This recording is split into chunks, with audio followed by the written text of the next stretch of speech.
welcome to the Real Advisor podcast, TRAP, Trap.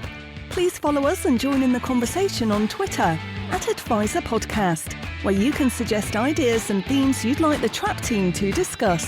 Also remember to like and subscribe to our YouTube channel and leave a 6 out of 5-star review on iTunes. Doing all this really helps us, which means we can do more to help you.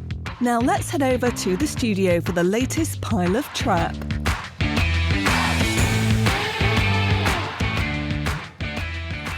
Yes, indeed. Welcome back, dear Trappists, to episode 11 of the Real Advisor podcast, TRAP, Trap. My name is Nick Lincoln. Joining me as ever are the three other horsemen of the apocalypse, Andy Hart, Alan the Storyteller Smith, and Carl the Wodgemeister Widger. Welcome back, gentlemen. We have a show packed full of absolutely very little, so let's start unpacking it straight away. Whoever's sniffing down the microphone, that would be good if you could stop doing that, please, Carl Wodger. Apple reviews. Andrew, we've got some lovely reviews coming in, and we're going to mention them on the show because it makes us feel good, but it also lets other Trappists know that they're not alone in listening to this and perhaps liking it. You've got a review for us, I believe. That's exactly right. I've been given the coveted job of reading out the reviews. We're starting from the beginning. So the first review is from Jeffers13, left on Apple Podcast, entitled "Sharing is Caring," 5 stars. Thanks to the four musketeers who share some great ideas, views, and opinions with us. You would be foolish not to take time. It's not the guy. Read not written a it review, correctly. Andrew. The guy has not written it correctly. You tell he's done a lot of rehearsal for this. You would be foolish not to take time to listen to this podcast once released in its fullness. As a professional, we are great at sharing and helping each other. So thank you very much for leaving that review. I'll be reading out all the reviews. We've got a little bit to catch up on. And please do. You might not actually after that effort. It might be somebody else. You might have lost your job. I've intentionally balls this job up, so I'm not asked to do this again. Important for everyone to note that Andrew volunteered to do that job. That's magnificent, magnificent. And you can only get better now, Andy. So that's the good news for all. I know. I was starting off. Okay, to give this episode a timestamp, if you're listening to it a little bit after the event, some topical stuff. Mr. Smith, rediscovery meetings. Yes, this is just something that came to mind over the last couple of weeks. As any regular listener, if you listen to the last episode, you'll know I am currently and still in monk mode. So monk mode means booze-free, no alcohol. I'm fasting every day, meditating, and exercise. So I'm just trying to, get ready for the rest of the year and spending a month living like a monk. And as a result of that, this exercise thing is quite interesting. So I've been going to the gym regularly. I've got a personal trainer, Andrew. Shout out to Andrew of Executive Fitness Club in London. But I've known Andrew for years and years. And he has changed his whole kind of new client onboarding process, how he would deal with a new prospective personal fitness client versus what he was doing, say, 10 years ago when I first met him, which was next to nothing. And so I said to him, he said to me, actually, why don't I take you through the process as if you were a brand new client that I'd never met before? I said, yeah, let's do it. And he's got a fantastic, process now. He did all sorts of deep analysis, and he gives me a form to fill in online, all these sort of tests and measures. So we sort of effectively restarted our relationship as if I was a brand new client. And that just got me thinking, because all of us, and probably a lot of the listeners to this podcast, have changed their own processes in their business over the last number of years. I know that we've got better. We've got a far better process today than we had 5-10 years ago. And so I'm putting it out there that it might be an opportunity for people to reconsider, even if you've got existing long established clients, did they miss out on a better onboarding process because they've been with you for quite a long time? And maybe there's an opportunity to go back. And I'm calling it a rediscovery. Some of the questions that we now ask new prospective clients are different. They're better, in my opinion, than the questions we used to ask 5 or 10 years ago. So we're I'm encouraging my clients. Some of my colleagues have done this already. The clients have been there for quite a while, and so I'm encouraging people to do a rediscovery process with long-established clients. Okay, that sounds like a good idea. And also on the 4th of Feb, Mr. Smith, what are we sort of semi-hosting? Do you want to put that out there? Yeah, so I'm in monk mode until the 4th of February, because on the 4th of February, a few of us are getting together. 4th of February, for those who are interested, is I think it's the first round of the Six Nations rugby. We're all quite keen sports fans and rugby fans. And we have the Wales-Ireland game, swiftly followed by watching the mighty Scots defeat the English. So England-Scotland. He drives. There's 35 seconds to go. This is the one. It's coming back for Johnny Wilkinson. He drops for World Cup glory. Yes! It's up. It's over. He's done it. Johnny Wilkinson is England's hero. Johnny Wilkinson. Johnny Wilkinson. Johnny Wilkinson. Oh, God, come on. Johnny Wilkinson. Johnny Wilkinson.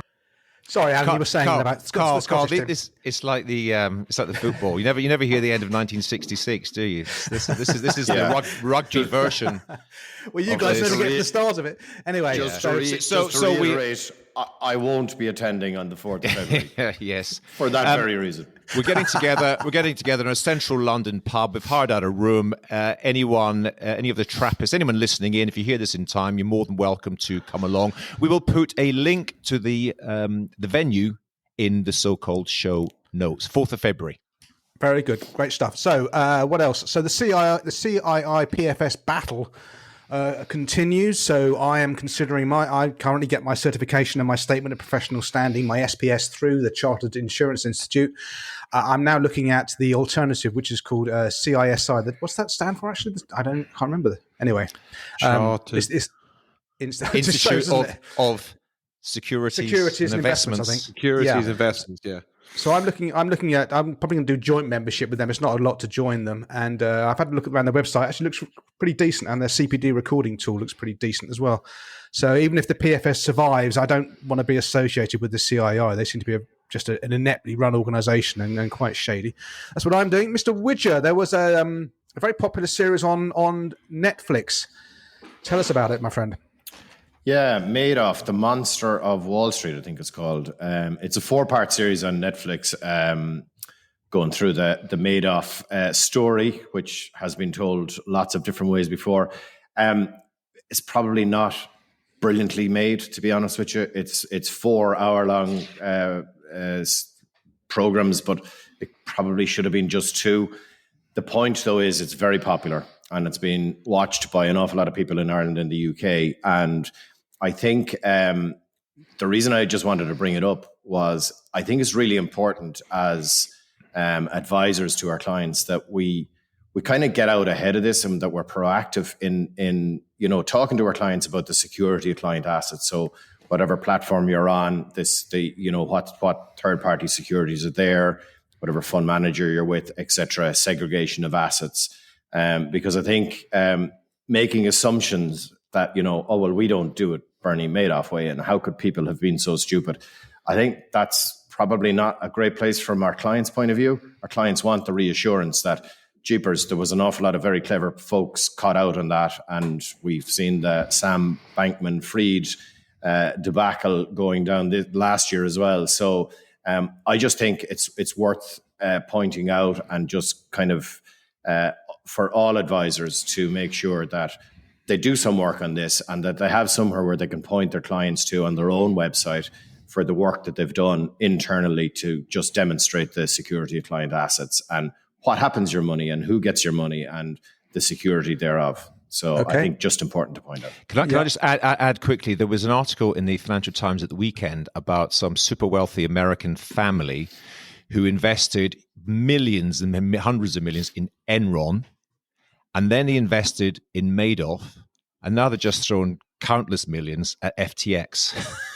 And it's just, it's I shouldn't laugh, but it's just beyond ridiculous how, family with sophistication, one of the wealthiest families in the United States, and they've just been throwing hundreds of millions at all sorts of weird and wonderful investment programs. I'm sure they've made a few quid on some other punts, though, Alan. If you're going to be investing in that many, that's okay then. Different ideas. Well done. Carl, the Twitter algorithm is giving you the heebie-jeebies. What are you not seeing on mutual feed? What is happening? Like, for perfect example, I don't see any of your 3 accounts anymore. So they used to be. So we blocked you. Don't tell me Elon Musk has shadow banned us. Our notoriety is. No, I don't know. No, I don't know. Carl, they've changed it. They've changed the Twitter setup. That you need to now, or if you look at your Twitter account, there's a column that says "For You," which is Twitter's algorithm sending stuff that they think you should be reading or following, and there's a separate column called "Following." And it automatically defaults to the "For You" thing, which in a way is quite a good thing because it means you get things that you won't necessarily have automatically sought out. So you might find other things, which is quite good if you create content on Twitter because you get a wider audience. But you have to, every time you open up the Twitter program, you've got to specifically click "Following," that column "Following," and then you get your normal Twitter threads and stuff that people that you do want to hear from. That answers that. It's called latest, not following. It's "For You," and latest is the one that will just do it in order. But it always tries to depends on what application you're using, doesn't it? Because I use TweetDeck and I don't think I have these problems. I have lists of people I want to follow, and sadly, you guys are still people I want to follow, so I can't avoid your drivel. Andrew Hart, the Terry Smith Funsmith letter. You're big fan. Yeah. So if I was Alan Smith telling this story, it'd be one of my close personal friends, Terry Smith, even though he accidentally bumped. He is, Uncle isn't he? Tell. Yeah, he's one of Uncle Tezza. He's Uncle Tell, yeah. I've got his WhatsApp number. We speak a bit, but I'm trying to get him on my show. But that's another story. Stop bothering me on my bloody WhatsApp, Hart. I've got his email, I've got his WhatsApp, and I know where he lives. It's all a bit weird. There's a fund manager called Terry Smith. I think he's one of the most successful UK fund managers. He runs a fund called Fundsmith. It's the biggest fund in the UK, I think, individual fund. He's sort of heading towards a £100 billion value at some point down the line. Anyway, every year he comes out with an annual shareholder letter of the owners of his fund, and it's very, very insightful. So do a search, Terry Smith, Fundsmith letter. A lot of the financial journalists love to read through it, and he's in the papers at the moment due to his excessive earnings, even though the fund is down by minus 13%. But that's the nature of the business. They earn money when the fund goes down. They earn money when the fund goes up. He also runs a fund administration company that also charges the fund, blah, blah, blah, blah, blah. Anyway, the owners of the fund have done very he's based well. offshore, tax exempt in Mauritius, pulled out 36 million quid despite his fund being absolutely slaughtered this year. Good for him. Plus more, Alan. Plus more for the fund administration company. Yeah. But anyway, the letter is very insightful. I think it's about 13 pages long. It's a little bit like the Warren Buffett sort of letter every year to the Berkshire shareholders. It's decent. There's a lot of insights in it, so I recommend you read it. Certainly advisors read it.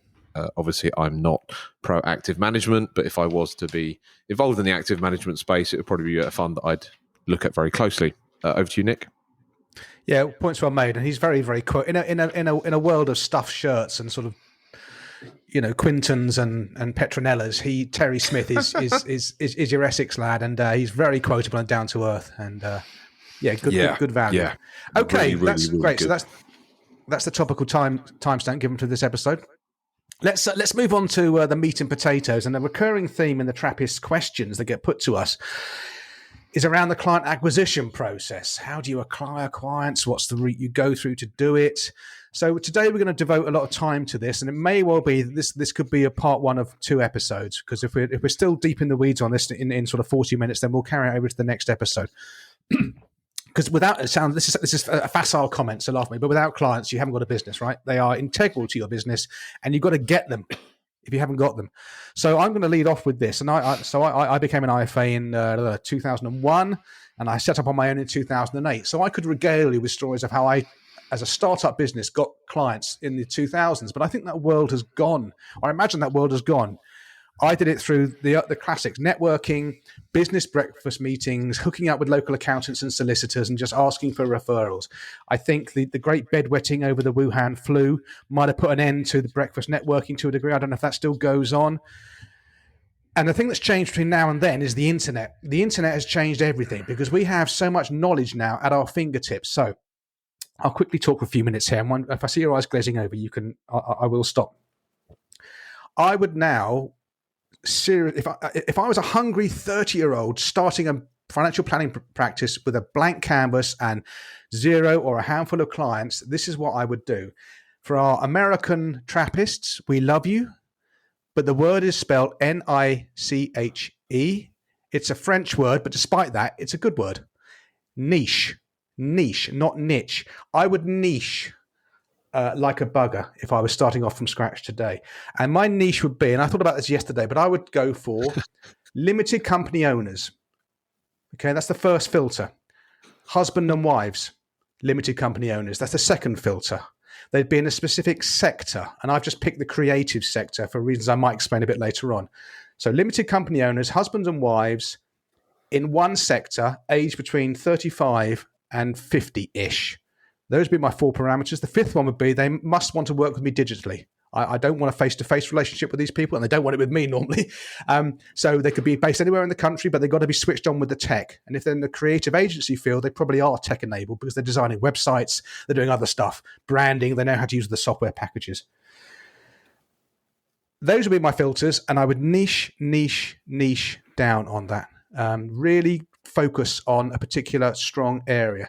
But as I say, the word is pronounced the way I said it. So what do you know now you wish you could go back and tell you from 10 years ago as you were getting started? Niching is important. I wish I would have committed sooner. I wish I would have known the benefits of niching. I think if you have a niche with a good-looking website and you really focus It's niche. So I would niche ferociously. So what I did yesterday, those are my filters. I just put into Google, creative agencies, Watford. Okay, I can see people anywhere through a digital financial planning practice, but I thought just look at local firms. So there's some similarity. If I'm sort of in quotes cold calling local creative agencies, and I put that into Google, and the Google search comes up, and there was a creative agency right at the top. It was a sponsored ad for a company called the Rhino Group. Okay, so I looked at them. Now they're based up in Cheshire. SK14 is their postcode. Okay, lovely website, immersive, fluid, as you'd expect from a creative agency. Really good website. I then went onto Companies House.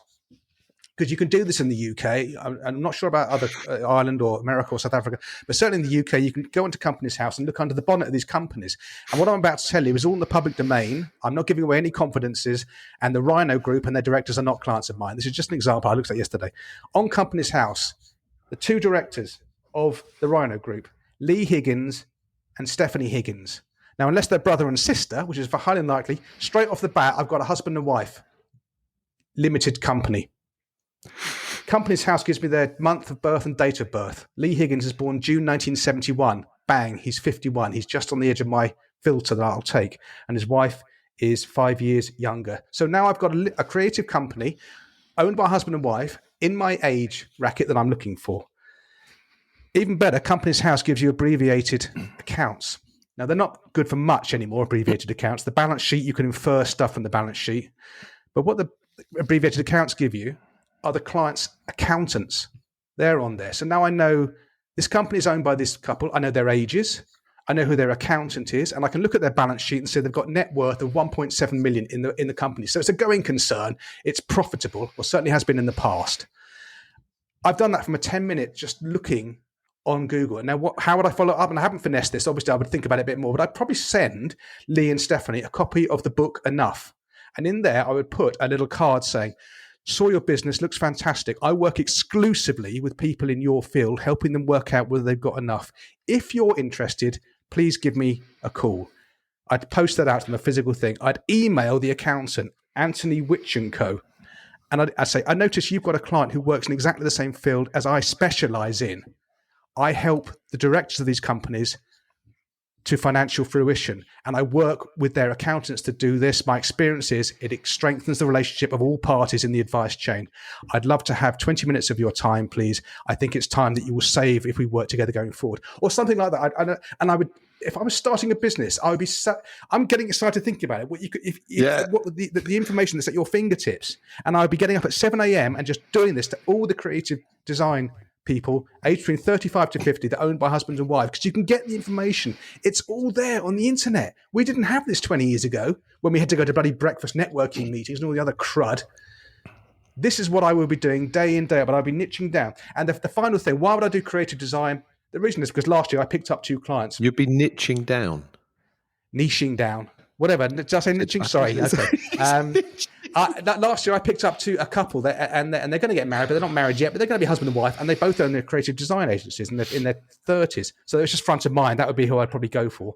But the reason is if you niche and have a sector, you then become the expert in that sector, and you start writing stuff for the trade publications for that sector. You just Google creative design trade publications and see what comes up. You get in with their trade body, you go to their events, you become one of them, and you see the world through their eyes, and you're known then. Okay, Nick Lincoln, he is the guy that works with the directors of creative design agencies to get to the financial nirvana. And that's what I would be doing. And man, if I didn't have a business now, and if I wasn't, in quotes, mature, and my business wasn't desperate for clients, that's what I would be doing. If I was a 30-year-old person, go out there and find your niche, find your sector, and just work it, and become known as the expert. Right. I've done a lot of talking there. That was brilliant. That was brilliant, Nick. Yeah, that was fantastic. That's the best thing you've ever done on this podcast. Yeah, that was brilliant. It was just a masterclass, Nick. Brilliant. Yeah. Nick, can I just? I'm just going to sort of enhance that a bit, or add to it, should I say? So, how do you become the go-to person in that sector? How do you become the expert to follow your particular example? The creative businesses in Hertfordshire, let's say. So, another thing you could do is create content for them. And so how would you do that? You would ask them. You would say, look, I'm going to build some material, some help and support for people exactly in your community or the account. And I've got 10 questions. You either phone them up and ask them, or send them an email or something, or a questionnaire, and you say, what are the key challenges of running a creative business in all that stuff. And then you sort of cross-referencing that with the financial issues. Are they building to sell? Is it a cash cow business? Is it tax efficiency?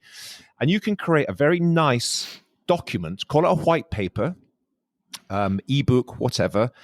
And I think if you do that consistently, then you end up getting invited to speak at the creative blah, blah, blah annual conventions, write in their magazines, on their websites and all that sort of stuff. Yeah. And before you know it, you do that consistently. Within 12 months, you are the go-to firm. Most of these firms will have advisors. They'll have sort of random, generic, general advisors. The accountants might have IFAs in-house.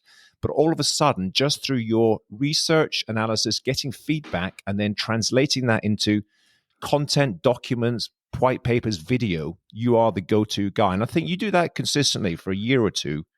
You build a business that way. I've known people who've done exactly that.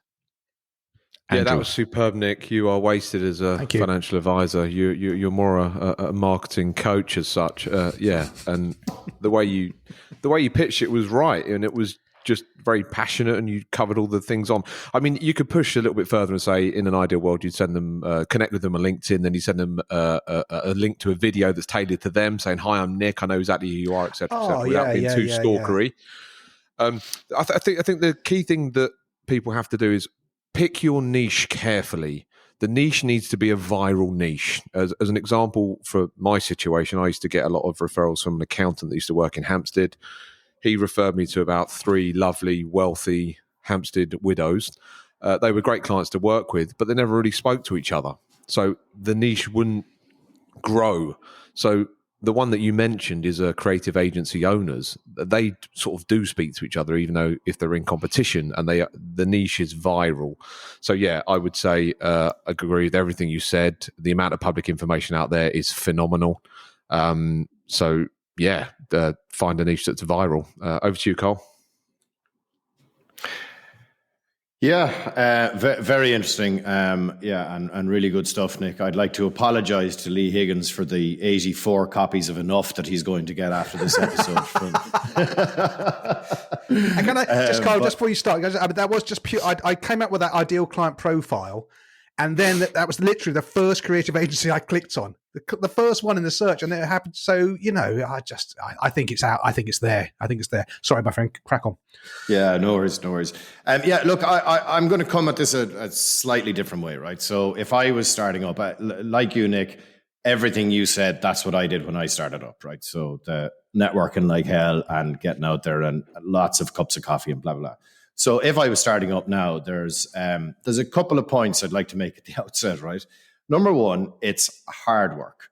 Number two, you got to do the hard work over a long period of time. So you got to be really consistent. And that does not mean this bullshit 24-hour hustle. It just means you got to be really focused and do all the right stuff.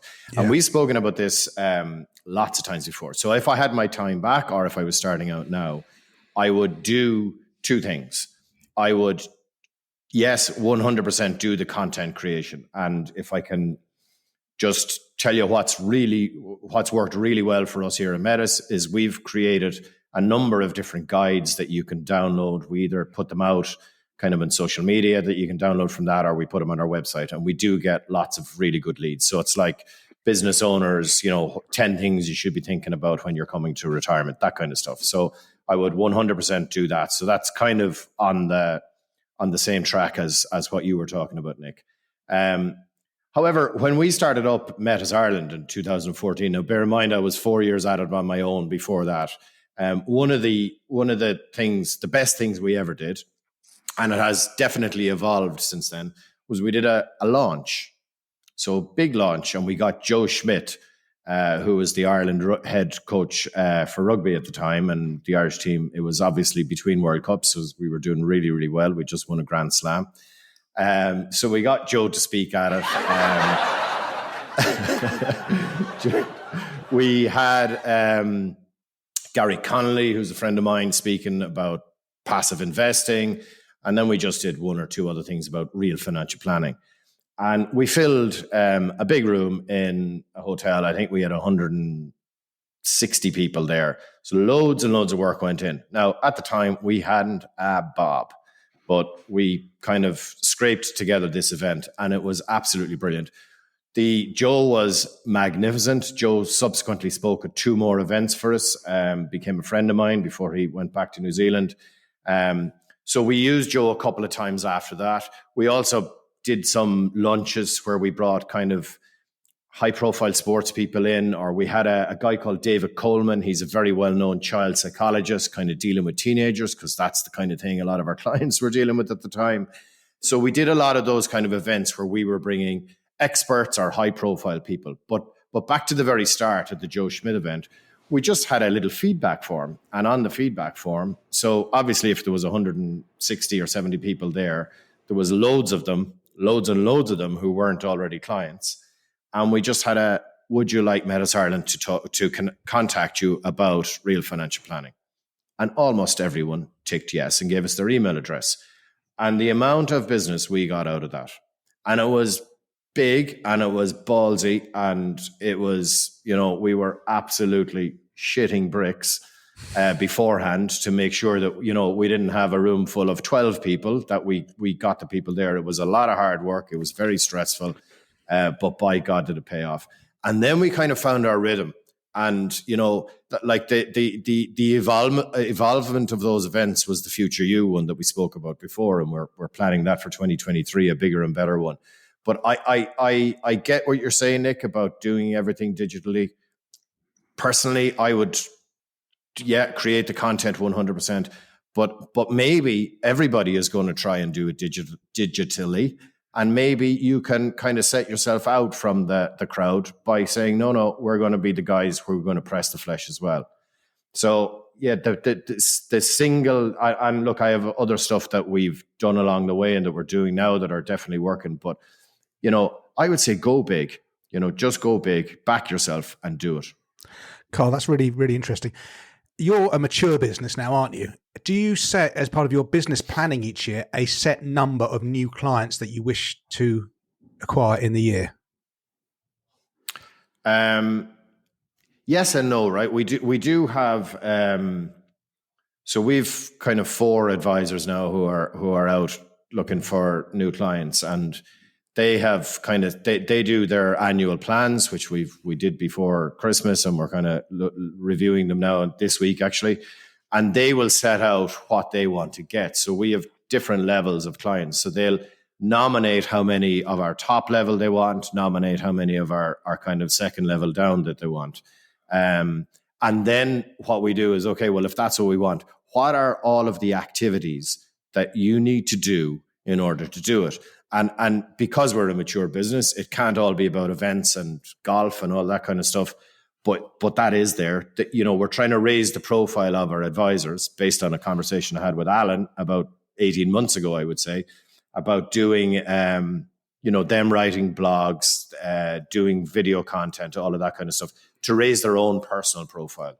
But look, having said all of that, it'd be wrong to say that we don't get most of our business via referral.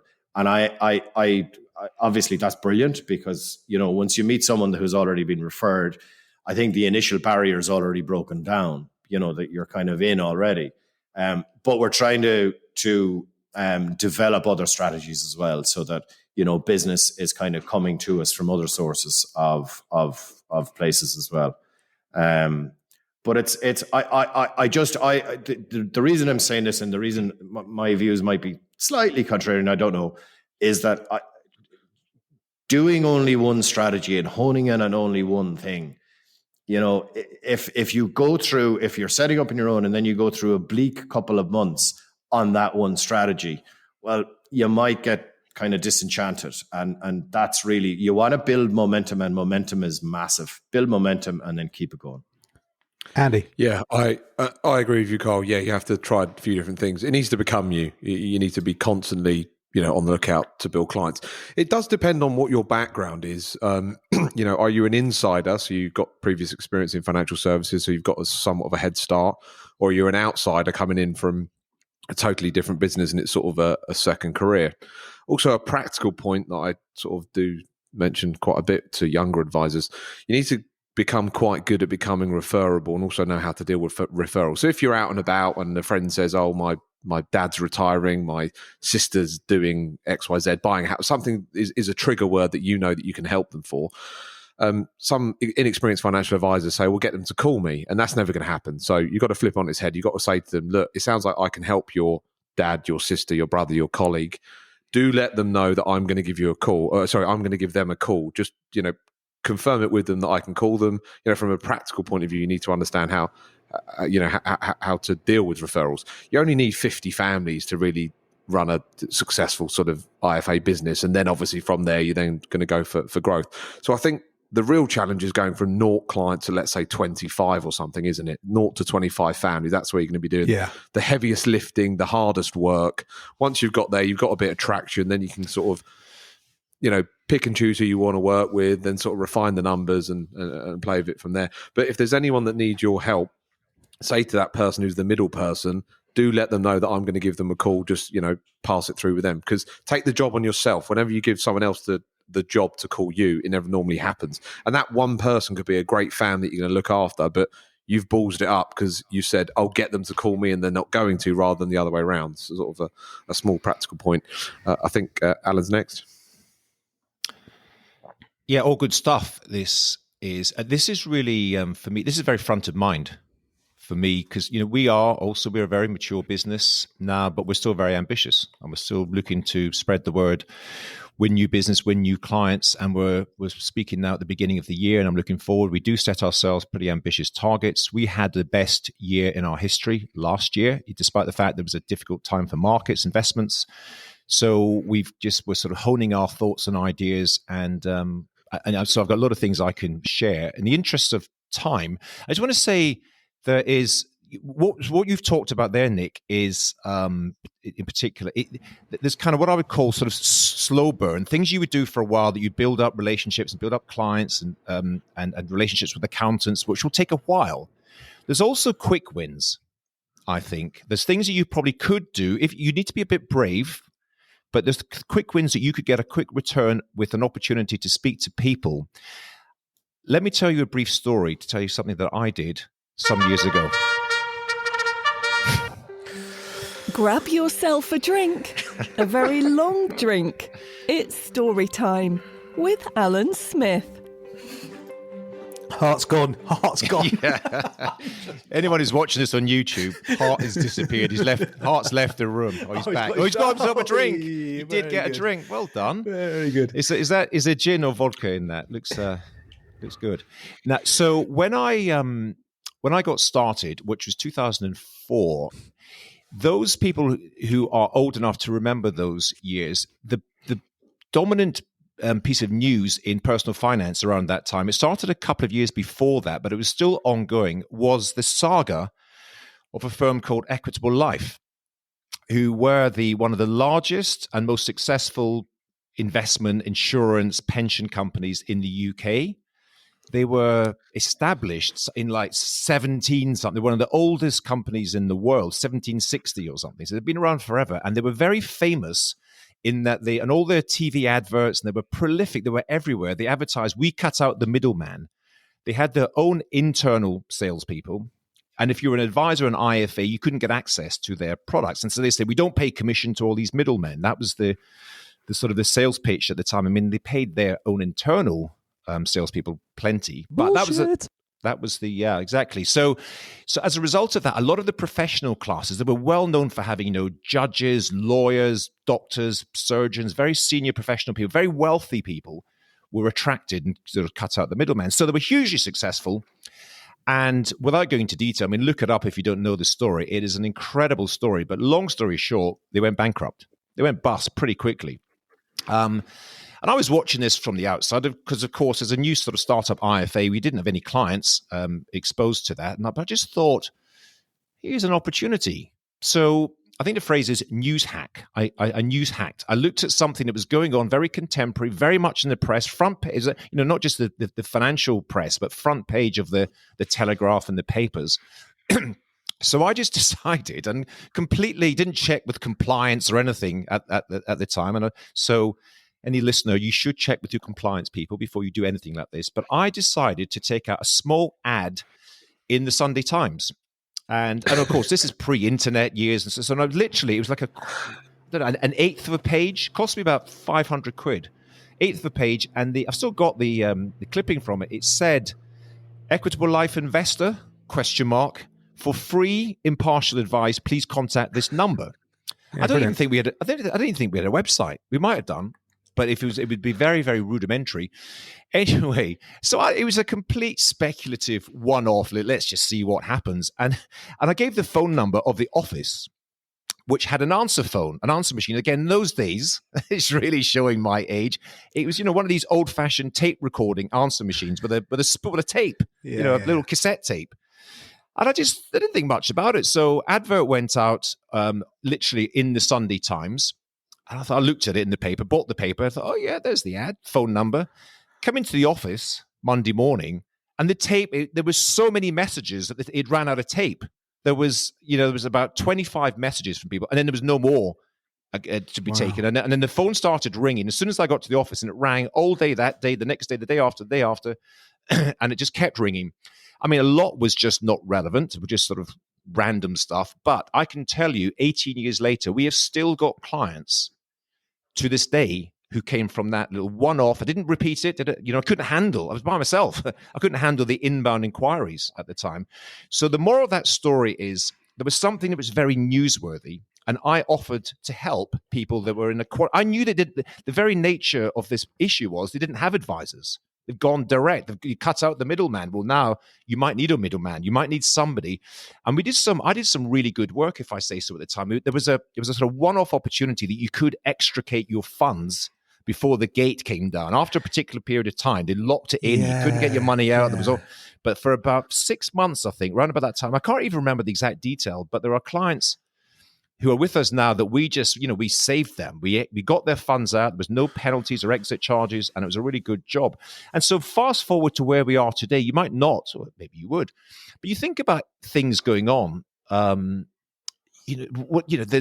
now, if you think about the biggest platform in the UK is Hargreaves Lansdown, right? So most of those people are DIY investors without an advisor often. Now, people have bought funds. If you think about some of the funds of the last couple of years, in the US, you've got the ARC fund. You've got the Scottish Mortgage Trust. It's down about 70% or something, very tech focused. As a one-off, posting something, again, you wouldn't necessarily put an advert in the newspaper. Maybe you put something, I don't know this world, but Facebook ads or something like that, and just say, are you an investor in X? For an impartial review or something, get in touch. If you wanted a quick win for low cost investment, that might be an opportunity. Identify where there's a pain point relevant to particular investors right now and offer to help. And I would imagine you're going to get a dozen or a couple of dozen inquiries, of which you might convert a few into clients. It's part of your short-term strategy whilst you're building your long-term relationships as described by you, Nick. Just a thought. And excellent, Alan, and I love hearing stories like that, which is, you just took a flyer. And I think that probably the point on that is you got to try lots of different things. So if you're talking about, Facebook ads, you can targeting those, you can do that yourself. I wouldn't have a clue to do that, clearly, but you can, and you can start changing, who you're targeting and just see where the sweet spot is. So where are you getting kind of some inquiries from? But I think the point is you got to try loads and loads of different things. And I'm sure we could do a whole other show on stuff that we all did that didn't work, so that would be a long show. Isn't that the point of it? That you just got to just be really persistent and just keep trying. I think Andy's point is really well made, that the challenge is getting from 0 to 25. And if I was starting out again and I got a couple of my ideal clients, I would just mind them like nobody has ever minded a client. And one of the things that we did was, if we got a couple of really good clients, we would bring them. And I'm a little bit like Alan now. Right? At the time, it was me. So I would bring the client and maybe another one to a really nice golf course and say, bring a buddy. And they know, straight up, they know what I'm talking about, right? Bring a peer, someone you think is a little bit like you, that I might be able to help them. And I developed that from 1 4-ball to 2 4-balls to eventually doing a kind of an annual gig where I might bring 20 or 25 people out. And we still, when we're after a couple of years off because of COVID, we're going to look at doing that again this year.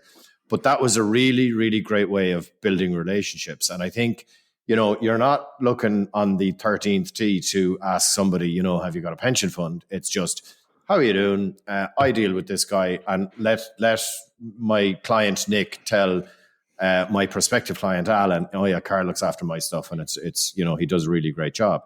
All you're looking for is a cup of coffee after that. And, again, you're building relationships. And I think you cannot underestimate whether you're trying to do it through content and, putting yourself out as an expert. You're trying to build relationships through the digital channels, but you're also trying to do it outside of that as well.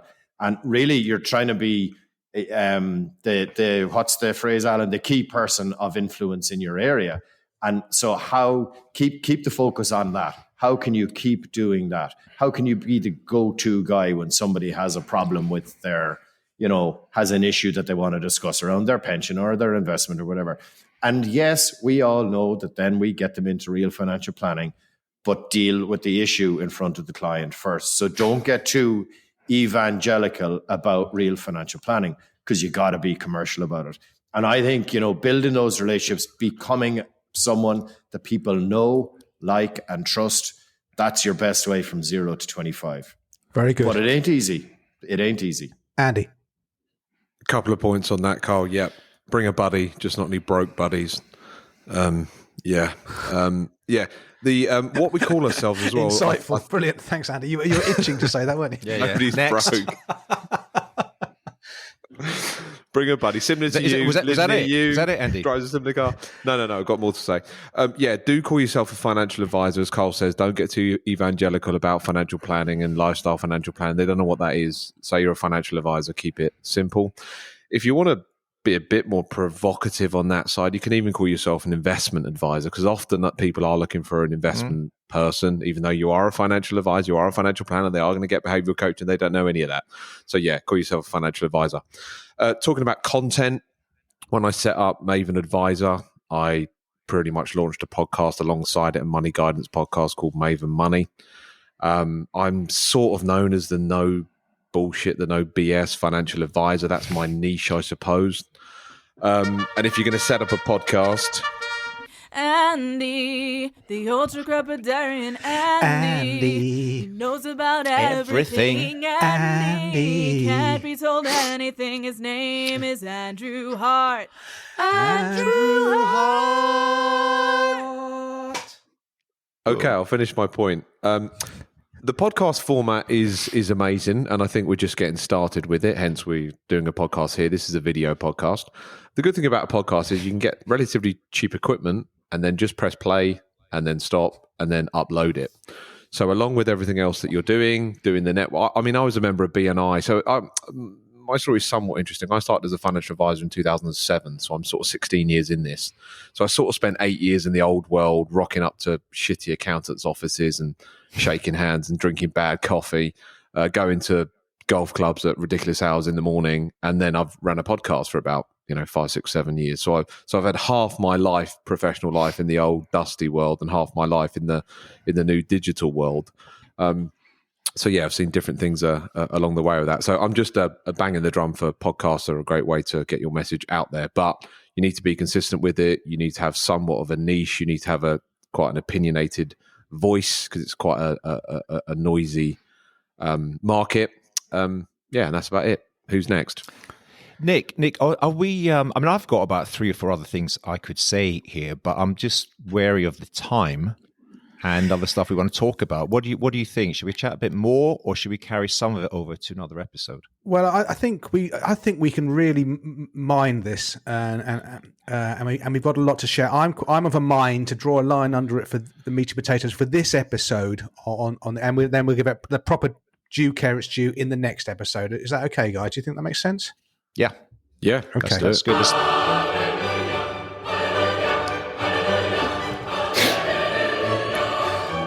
Just a couple of things. A yes/no answer, Carl. Alan was just out of my own interest and for the Trappists, perhaps. So, Equitable Life was an organisation based around this concept of with profits. Yes or no? Do you have with profits in Ireland? Yes. Okay, sorry to hear that. And Alan's point about I'm going to butcher the phrase, but really, what your Equitable Life advert is a brilliant idea, and what you're doing there. If life hands potential clients lemons, then you can make lemonade, and that doesn't mean you want bad things to happen. But you're absolutely right. Pressure points. An example came to my mind. Down the road from me in Boreham Wood, WD6, there was an IFA called Freddie David, who about 3-4 years ago now, so it's pretty current. And he a Jewish guy, and he was a big financial advisor in the Jewish community, and he was a wrong one, and I think he's still in prison. If I got his name wrong, please don't sue me. I think his name is Freddie David. He was gambling client money, basically, and living this lavish lifestyle as an IFA, but embezzling client funds. What I would have done, I would have taken, if I'd been a Jewish person, a Jewish financial advisor in the Jewish community, in that example, for example, take an advert out of the Jewish Chronicle and say, there's something, but we know what's going on. Come to us for a free review of your finances. Yeah. Now you're not wishing bad things on people at all, but the fact is the bad thing has happened, and you are reaching out and saying, "I think I can help you." Come to So this thing of making lemonade from lemons is a really good one. The final thing as well, content creation. We're talking about that. Alan's big on this. I'm big on. I think we're all big on this actually. It's so much easier now than it was 20 years ago again, because of things like Grammarly. AI, GPT, you'll tell the AI to write me an immaculate blog piece aimed at creative directors in the Stockport area, and it'll do it for you. You've got no excuse anymore. There's no excuse anymore.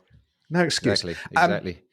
Okay, that's brilliant. Okay, so dear Trappists, thanks for bearing with us. We'll do more on the client acquisition process in episode 12. That'll be part 2 of that, and we shall tie a bow on it. I think it's time we should move over perhaps to answering some of our listeners' questions, because they are still mounting up. The sack is bulging, so let's pull 3 out this week. And Carl and Alan Smith, this is for you to answer, so do be prepped, but I'll go through it. The listener's name is Dar, D-A-R. Many financial planning firms hire people and they eventually leave and take clients with them. How do you keep employees happy within a firm and ensure longevity? What is a fair split between what the company makes and what the advisor makes? I think that last question, that's probably one question too many. But okay, so what do you do with clients, advisors that take clients, and how do you keep those advisors from not leaving with your clients? Carl and Alan. Do you want me to go out? Yeah, you go first, Carl. I've got some thoughts. Yeah, I think I'm in a pretty good position to answer this, because I was absolutely terrible at creating an environment where people wanted to stay and work here. Being totally and utterly honest. And I did a lot of work on this around 2018, and my focus since then has been to try and create a really great place to work, a really great culture. And I think you cannot underestimate how important that is if you want to build a successful firm. And I think we're in a good place now, but it's ever evolving. So I think number one, you got to create somewhere that's fun to work in, that's successful, that ambitious people can be successful. Sometimes, people are just going to want to break out and do their own thing. That's just life, and that just happens. But I suppose what you're trying to do is make that decision kind of almost difficult for them in terms of saying, look, it's not all a bed of roses out there. I think we mentioned this maybe in the last episode or a couple of episodes ago. There are barriers to entry for people to kind of leave and set up on their own now in terms of the extra compliance, the corporate governance that's required, etc. So having all those ducks in a row. What I've tried to do is, we've mentioned this before, is build pod systems around our clients so that we have an advisor, paraplanner, and a kind of client service person around them, so that protects our business. But it also makes the job of the advisor, we call them private client managers, easier, because they're just out doing, what they're made to do, what they like doing, which is business development and go and get new clients. In terms of, how we reward people, we do it two ways on, new business, new clients that you would bring in, but also key to, I think, our success and why we've retained a really great team now over the last number of years is that we also remunerate people on business retention. So client engagement, how many of your clients are going to give you the net promoter score of the 8, 9, or 10 that you're looking for. So, it's an ongoing battle for any business, of course, keeping your best people, making sure they're happy. And I think the last 2 years or certainly last year was difficult because it was definitely employees market. But I was all over that and making sure I was talking to all of my key people and making sure that they were happy. Okay, very good. Alan? As Carl says, it's all about culture. I know this very well because it's quite some years ago now since I removed myself from the frontline advice model and encouraged my colleagues to step forward into the breach and be the main advisors. So I handed all the clients that I had that I looked after since the day we started the business across to other advisors within the firm. And a number of people told me at the time, "You must be mad. You hand the clients to them. All they're going to do is leave, take the clients with them." But no one did. And that was years ago. No one did. Everyone stayed, and we grew the business since then. And why is that? Around about that time, there's a good book called Drive by Daniel Pink, and Daniel Pink talks about how humans are motivated, particularly in the workplace. We think it's all about money, but of course it's not. Money should be a hygiene factor. People should be paid well and competitively. And then there are other key issues that are going to drive their decision making. He talks about the three key issues are mastery, autonomy, and purpose. And without sort of going into too much detail there, if you've got a business and the person your colleagues work with you are able to embrace that, they're able to become better, I master it. They've got autonomy, so they can make their own decisions. They're not just dictated to, and there's a bigger purpose within the business. You attract the right people, they will stay with you, and they won't go down the road for an extra couple of quid elsewhere. So it is all about the culture, as Charles said. It's never ending. You keep going. And I, from a sort of compensation viewpoint, I'm noticing increasingly firms are just paying advisors fixed salaries. I still believe a little bit old school about incentivize. I think incentives still work. You've got to look after your clients, but we're all driven by incentives to some degree. Yeah. Definitely. And so we do pay our advisors, and there is bonuses, and you've got to be doing all the right things and KPIs, making sure that you've got compliant files, all that sort of stuff. But we're a mature business. It's not like we're hiring a bunch of sort of self-employed people, but people are, and pods are rewarded.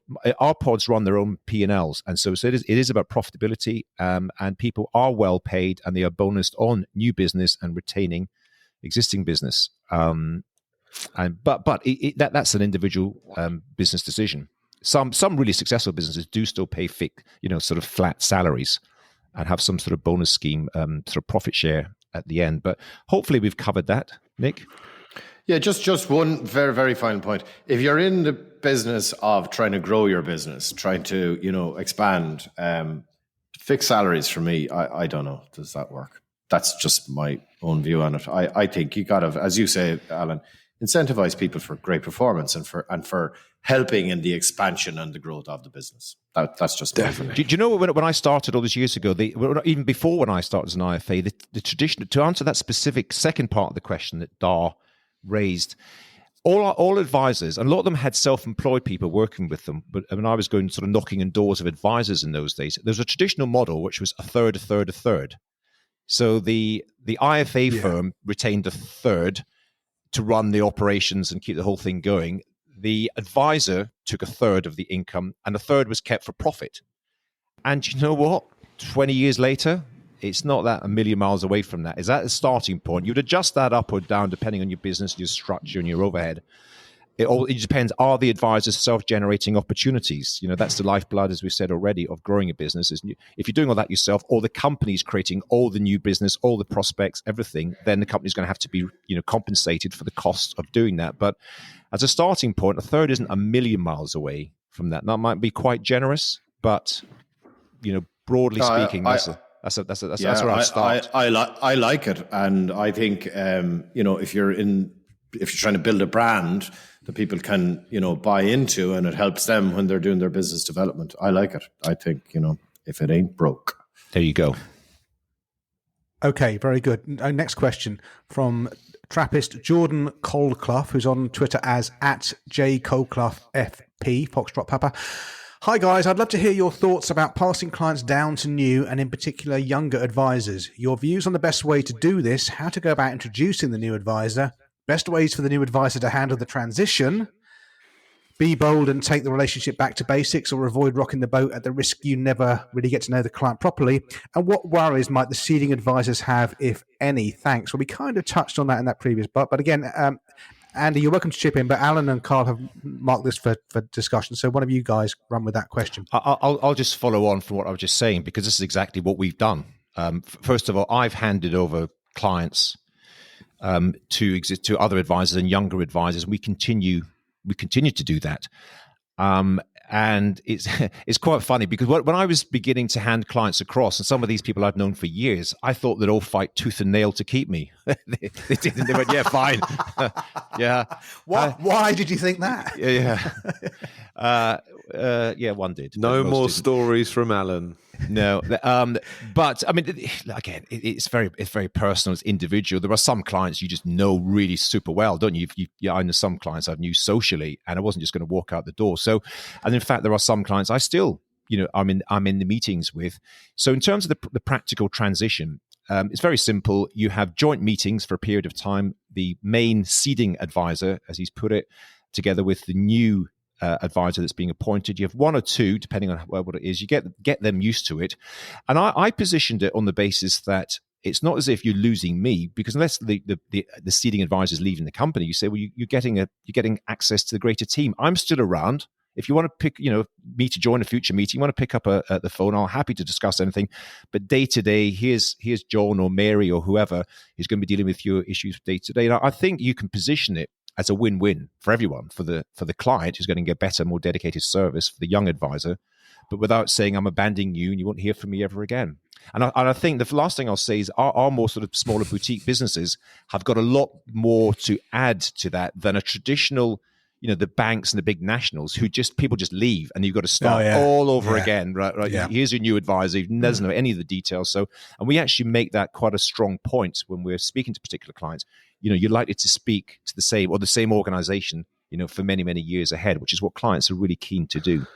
Carl? I think that's a major advantage for me and Nick with our small businesses, in terms of, we say to our clients, we're going to be your advisor basically forever. You're not going to join a bank and it just, a revolving door of advisors. Sorry, Carl, up to you, mate. No, I've nothing to add. What we do is exactly what Alan has just pointed out. So there's no point in me saying the same thing in okay, but actually, Nick, just looking at his question again, because I've already said it. Refer back to the thing I said at the beginning about a rediscovery, because Jordan was asking about, do you go back to basics to avoid rocking the boat?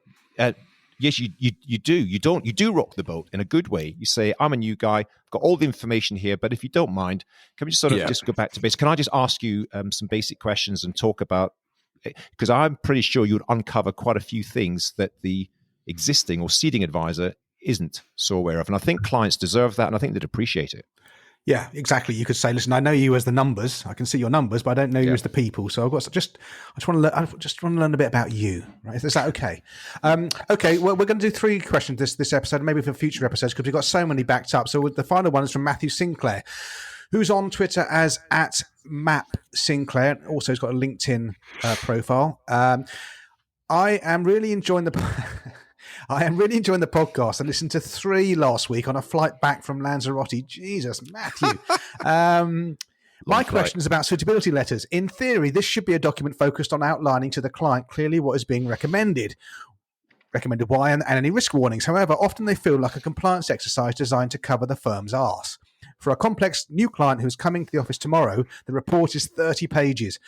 I'm interested to know how long your reports are and if you have any tips. We're often told at events that a 1-page report would be possible, but this would be a huge change from 30 pages. I know, Carl, you've noted to put your answer down there, so I will come to you in a second. I think the 1-page report, that's talking more about the financial planning report, not the compliance bit that has to go with the product being recommended. My suitability letters, I push them right to the limit in terms of how scant they are. I mean, they are brief, and what I use are appendix. So in the suitability letter, I will not describe what a pension is or what an ISA is or what investment risk is. There will be appendix at the back. The actual suitability letter that's written bespoke for the client is about 5 pages long, and you can get it all in there. And what my compliance consultants continually tell me they like in my suitability letters, they are very much about the soft facts and the background to their most recent interaction with the client, the fact that I put in there a cash flow chart that underpins the advice. The templates I see are horrendous things sold by these big compliance firms. They're not designed by human beings. No human being would design or want to read that. That's my tuppence worth there. Maybe Carl and perhaps Andy as well might have a point to raise on this. Carl, what would you say? First of all, which one of you guys is volunteering me to answer all the questions? Because I certainly didn't put my initials beside all these questions.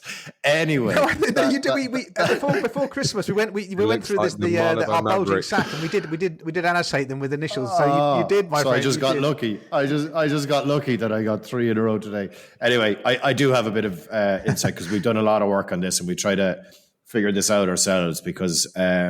Matthew is right. Like issuing a 30-page report with just a bunch of compliance is just irrelevant to everybody. So what we try to do is we do a 1-page financial planning summary at the start. Okay.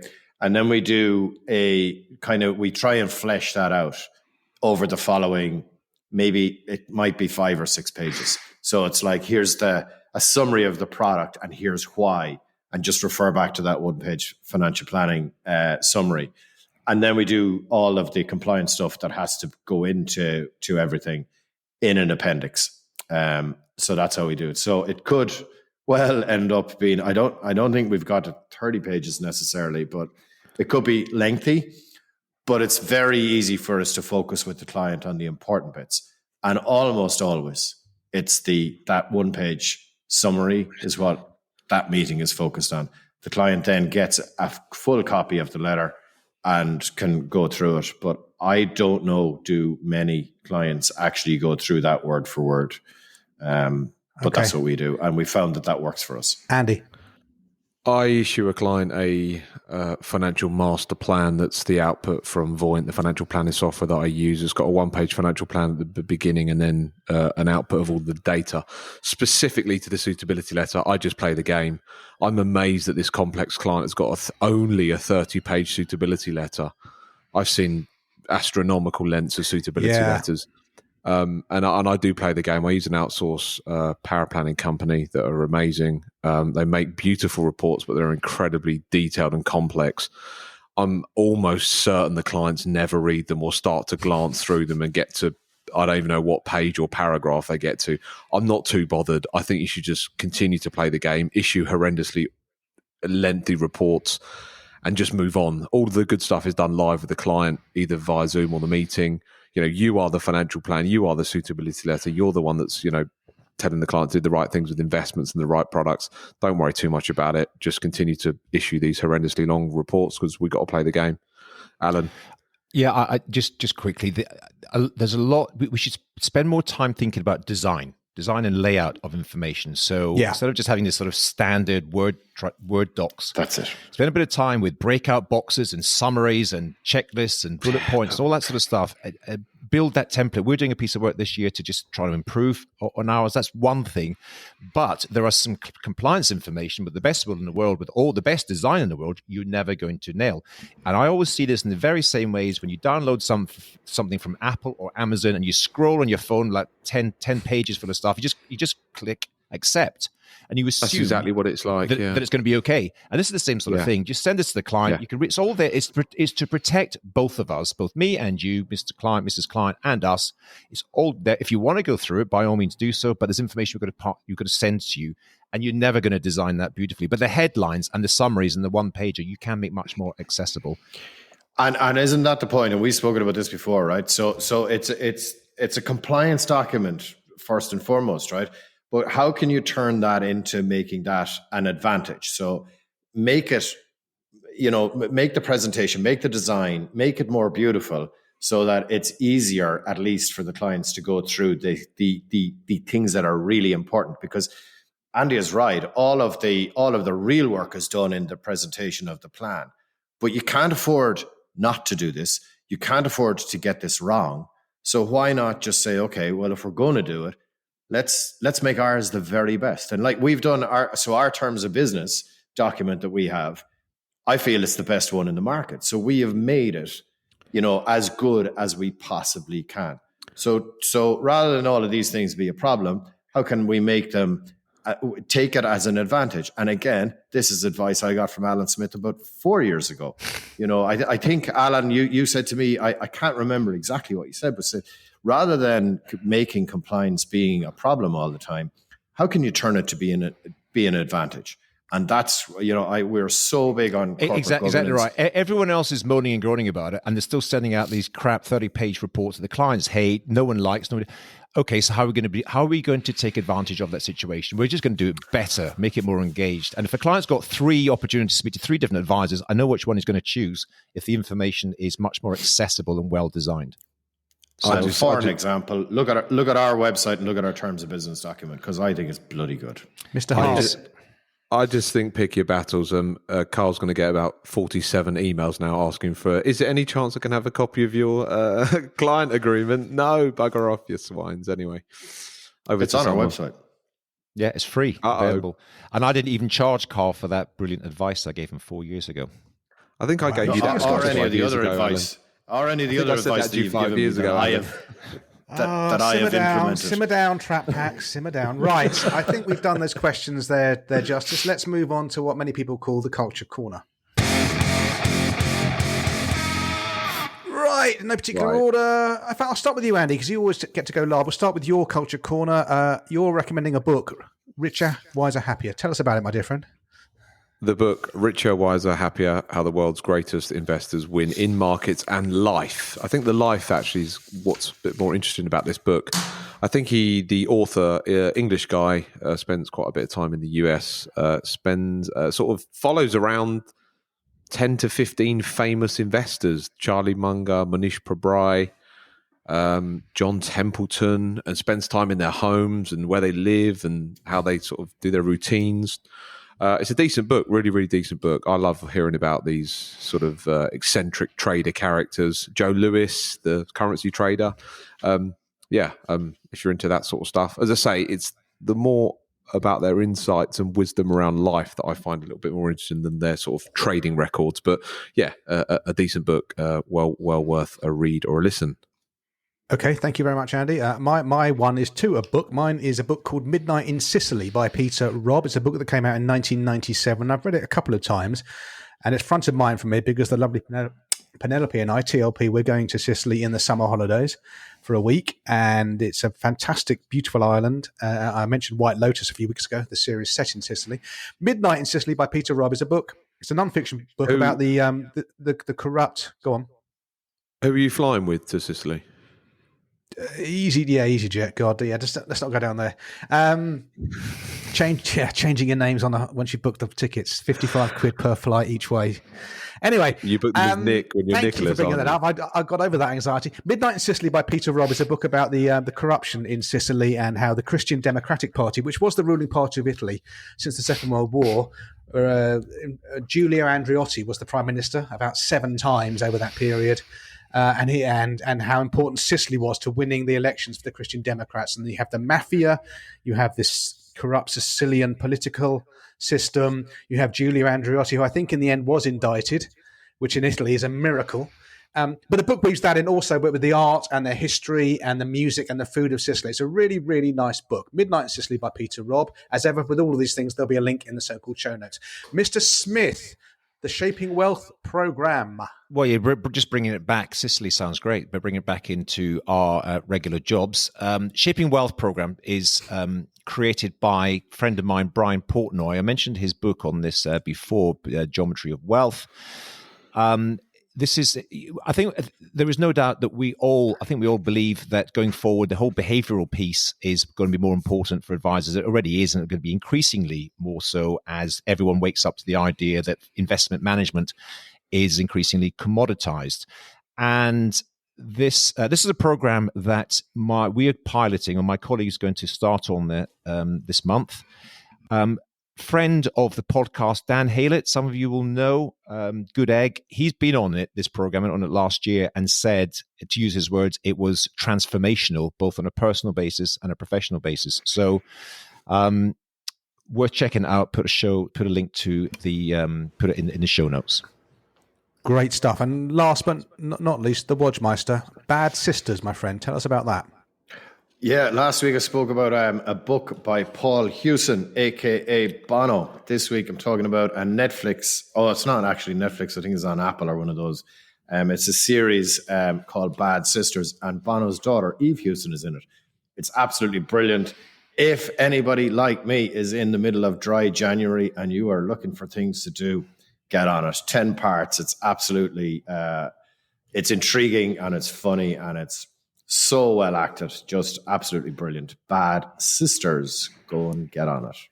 Brilliant. Cool. Okay, there we go. Listen, we're coming in now at 71 minutes for this episode. I think we've done our Trappists a good turn today. That's a really good effort. Enjoyed that. So the next one, episode 12, we'll carry forward the client acquisition process because Mr. Smith has some more stories to divulge. So oh yes. I hope you can wait the 2 weeks for that, for the next set of stories. As ever, please do leave a review on iTunes. 6 out of 5 stars. It really, really does help us get up the rankings.